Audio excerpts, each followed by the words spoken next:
Kali ini gue mau nge-unboxing ASRock 970 Extreme 4. Kita lihat di sini ada beberapa fitur, yaitu dia punya exFast USB.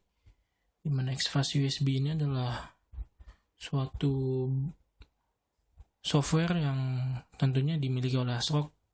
Lalu dia bisa support sampai dengan 8 core CPU. Lalu soketnya ini adalah AM3+. AM3+ ini adalah pengembangan dari soket AM3. Lalu kompatibel dengan Windows 7. Ada fitur FX Vision dan 9 series chipset. Lalu di sini juga ada Media Espresso 6.5 tapi trial ya. Oke, kita lihat di bagian belakang. Bagian belakang sendiri ada USB 3, ada DDR3. Kita bisa lihat di sini DDR3-nya ada 4. Lalu ya cukup banyak fitur yang ditawarkan oleh motherboard ini. Lalu dia juga support untuk Crossfire X dan juga SLI.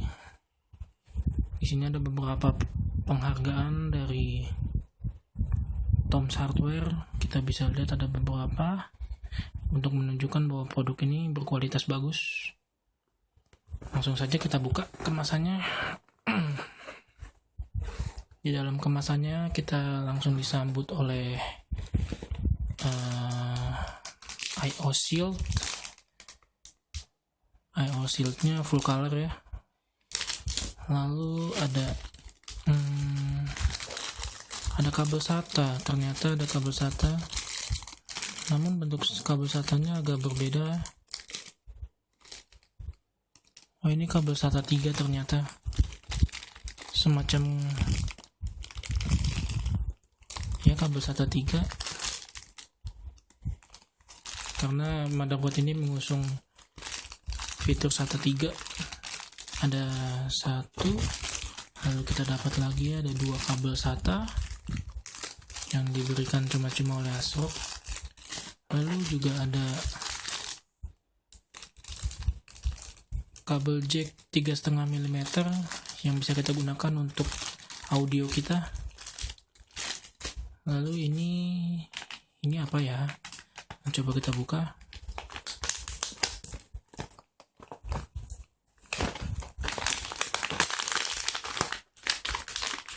Ini kayak semacam bridge. Namun bridge untuk apa? Kita lihat.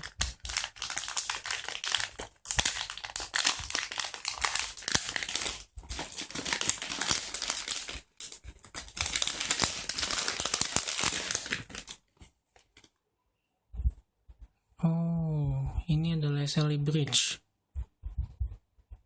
Ya, kita dapat cuma-cuma SLI bridge dari ASRock.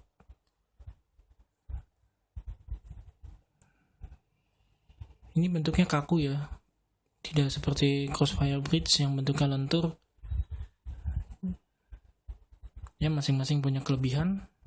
Oke, nggak jadi masalah. Lalu di sini ada kwitansinya, dan di sini ada software setup guide. Kita bisa lihat di sini di dalamnya ada beberapa petunjuk fitur-fitur dari ASRock sendiri.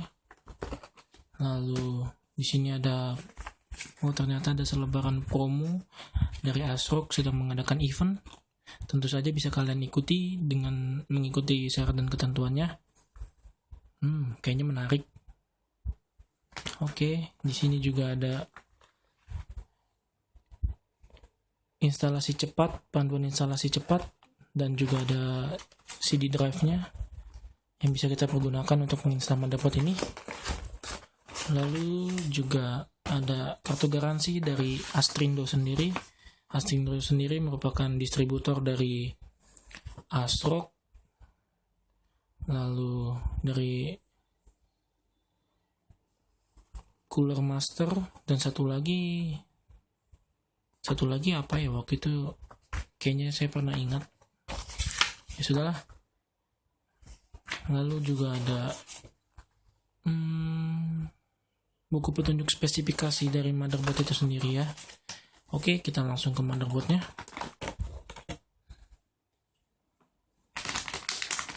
Wow, cukup besar ya.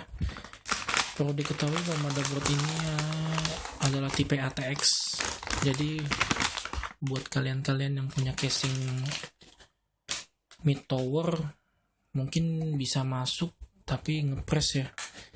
Ini disarankan untuk pengguna full tower karena untuk menyisakan ruang untuk kabel manajemen. Kalau nggak seperti itu mungkin kelihatannya akan penuh.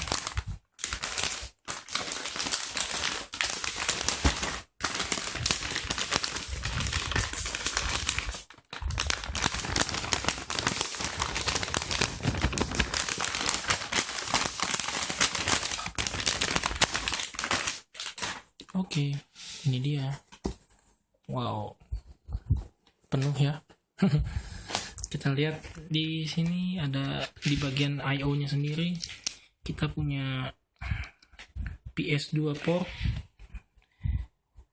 keyboard maupun mouse. Lalu kita punya SPDIF, mungkin berupa semacam port audio ya. Lalu kita juga punya clear CMOS.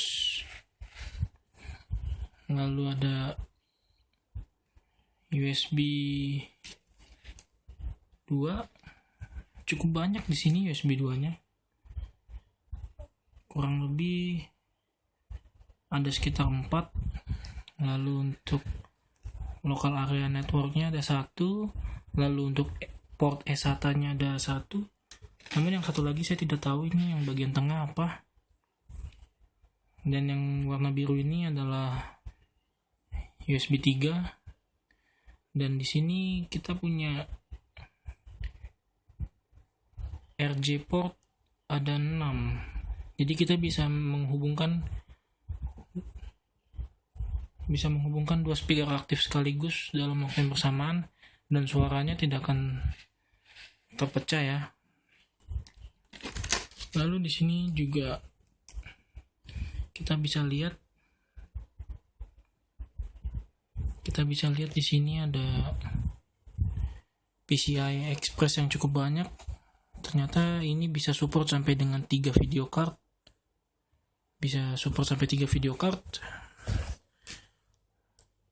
Lalu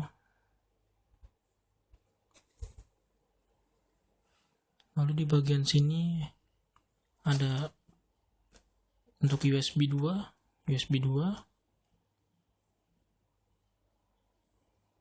Lalu di sini juga ada USB 2 juga.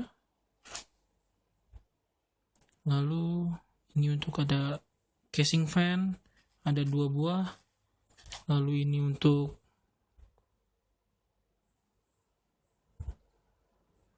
juga untuk USB ya. Lalu di sini kelebihannya itu dia juga punya tombol power sendiri, lalu tombol reset seperti halnya di casing ya. Jadi buat kamu semua yang mungkin mau memakai motherboard ini tanpa casing juga bisa menyalakannya tanpa harus menjumpernya ya, karena di sini sudah ada tombolnya sendiri.